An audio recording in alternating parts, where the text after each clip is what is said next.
Ah, yeah. You broke. Aden Duale. How you broke? Very good. Mr. Speaker, sir. How are you? Very good. Hello. How are you, my friend? And welcome. Welcome to Kenya.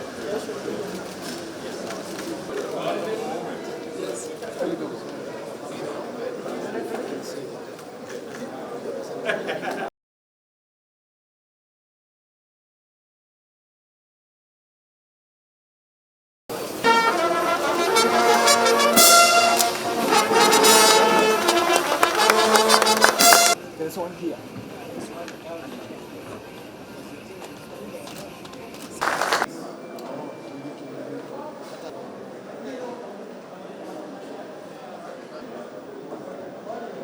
I called the book for the record because I worked in a house of records and I wanted to put everything on the record.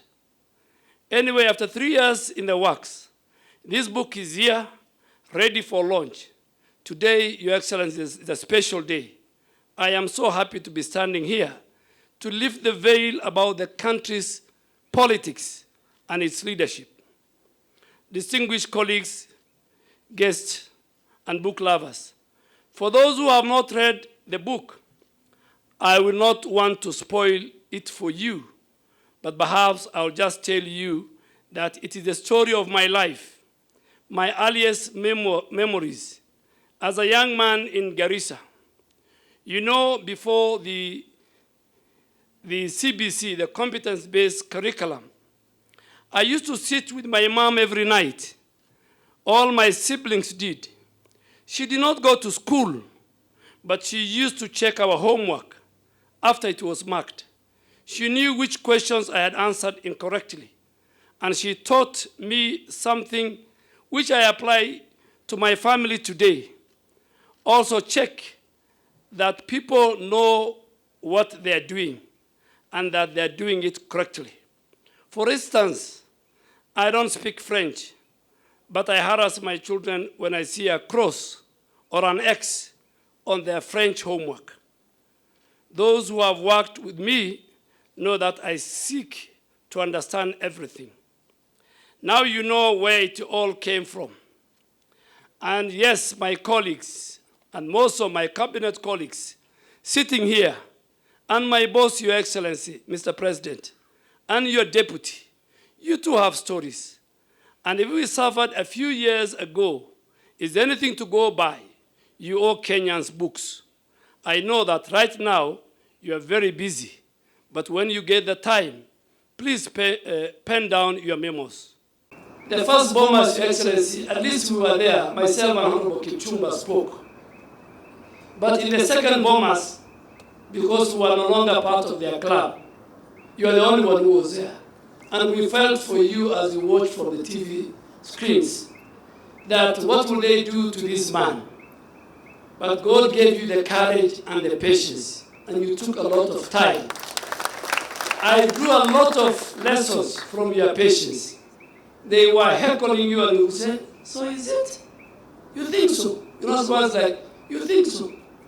If you can convince me, I am ready to listen to you, you know, very calmly, you know. They humiliated you. So there's a huge chapter on that, Your Excellency. Your Excellency,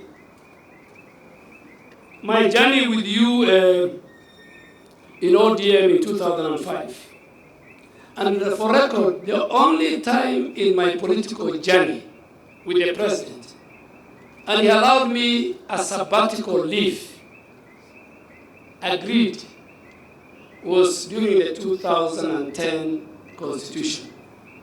And I told him, Your Excellency, you know that few key areas that are dear to the community and the region I come from. The card is caught.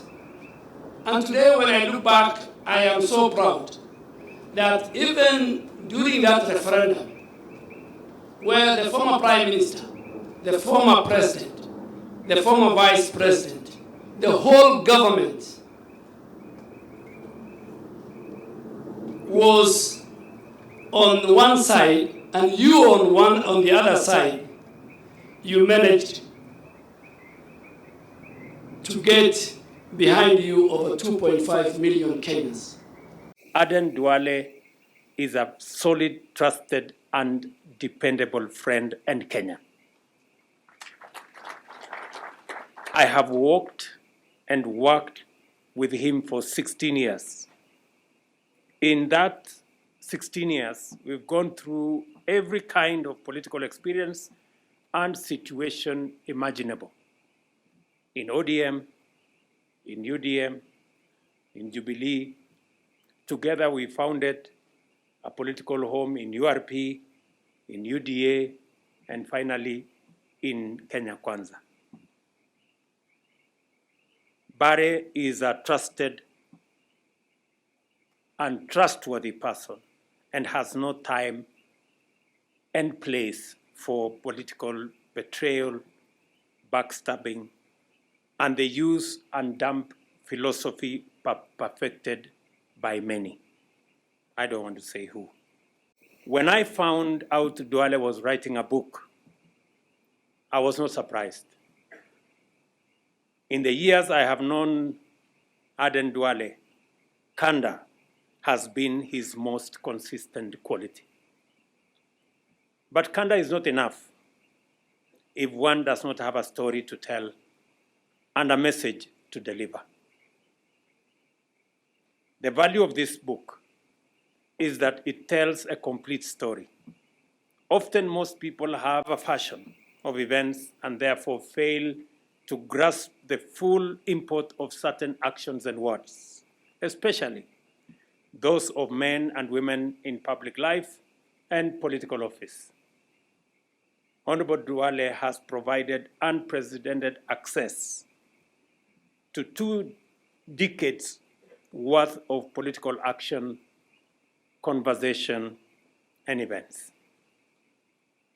From the 2005 referendum to the enactment of the 2010 Constitution, from the debacle that was the ICC cases to the 2013 elections, the creation and the rise of Jubilee, then the fall of and destruction of Jubilee, and the eventual victory of the Hustler Nation. This book tells the story of the biggest political events of Kenya's recent history in great detail, flavored with the unreserved frankness of Aden Duale. But this is not just a book about politics and politicians. It's the story of a man and his life in public service, a story that is forged in the heat of Garissa town and a deep lifelong faith in Kenya and Allah. It is a story that is made possible by hard work and the desire to make a difference for your people and also for your country. In one of the most profound chapters of the book, Honorable Duale discusses the intricate balance of playing a key role in the war on terror as a Muslim and the brave decisions he took to ensure that an entire religion did not pay the price for the actions of individuals. A stand that could have cost him everything, but he took it anyway. This book is a man bearing his soul out for all of us to read so that we can understand how far he has journeyed in his experience of this country as a citizen and a public servant. It is a reflection on family, on faith, on leadership, and on the Republic of Kenya. Perhaps because we are friends, perhaps because we are comrades. When I read this book, I get the sense that he has not written this book for entertainment. I get the sense that he is telling his story to enrich the history and record of those events. But more than that, I also see an argument, a stand for the kind of leadership Kenya needs and Kenya deserves. In this story, in this book, the events he has enumerated, the intrigues, the deceit, the betrayal, gives us a glimpse of a different side of politics. That politics doesn't always have to be deceitful. It doesn't always have to be about betrayal. It doesn't always have to be brutal. Politics can be what Aden Duale and myself are today. It can speak to friendship. It can speak to loyalty. It can speak to working together. And it can speak to protecting one another.